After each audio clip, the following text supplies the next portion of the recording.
what we call a communication back in Brussels at the middle of 2010, where we're trying to, with the member states, to develop tourism industry within three main axes. The first one is we're trying to increase demand. The second one is we're trying to improve the supply, the tourism supply quality. And the third axe is a series of cross-cutting horizontal measures. I won't go into detail with each of these items, but these are the basic three axes. In order to increase demand, we are envisaging, or we have started, a number of programs which come under different names. For example, we have a program called Calypso, which is trying to improve the tourism transfers between member states during off-peak season, particularly for four categories of groups: elderly people, youngsters, disabled, or families with low income.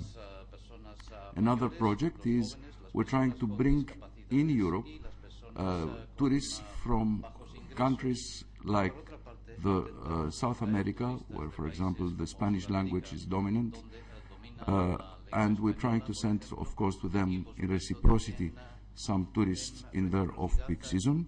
This project is called 50,000 because the aim is to start receiving at least 50,000 tourism from these countries.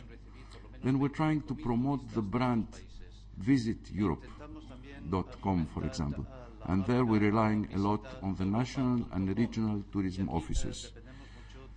We have another project called Eden, where there we're trying to get small destinations of excellence, which they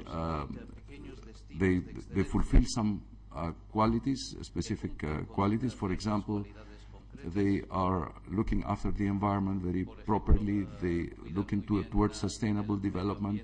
They are accessible.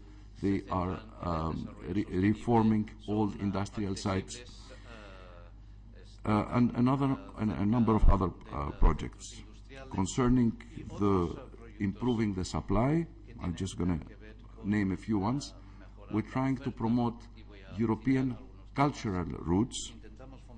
We're trying to provide a quality label which will be on top of the ones that exist in member states. We're trying to help enterprises to use new technologies and information communication techniques and technologies in their business-to-business transactions. And last but not least, we're trying to help people improve their skills. Tourism is basically a service industry, and therefore the skills is quite important.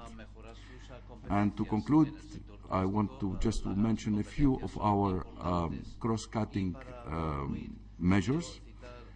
We are building up an observatory of tourism statistics, but also of policies in different regions, which will be available for all stakeholders, member states, regions, sectoral associations, in order at least to have a good, accurate idea at European level of how the sector is doing, but also to watch what are the best policies that are applied in other areas of the world. And if there are some good ones that we can bring in Europe, of course, we'll propose it to our political authorities. Other issues is we're trying to create a chapter for responsible tourism in Europe. This is going to be a guideline for companies as a management tool, for tourists as an information tool, for governments or local authorities as a policy tool. Then and I'll conclude with that, we would like to promote very much accessible tourism, people with disabilities. This is an area where it's not only, we would like to create a European quality label that would be awarded to existing or forthcoming national or regional standards.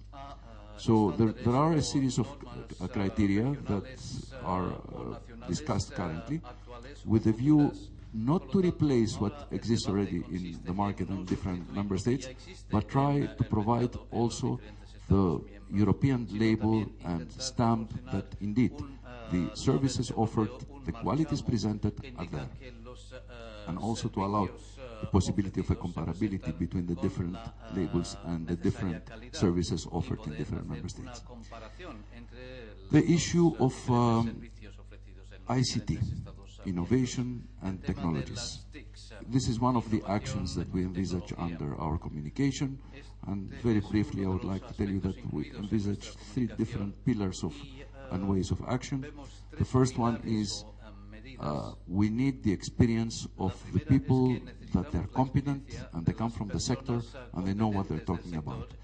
Therefore, there is a high-level group advising the Commission on the current developments of the tourism industry in the EU at the global level.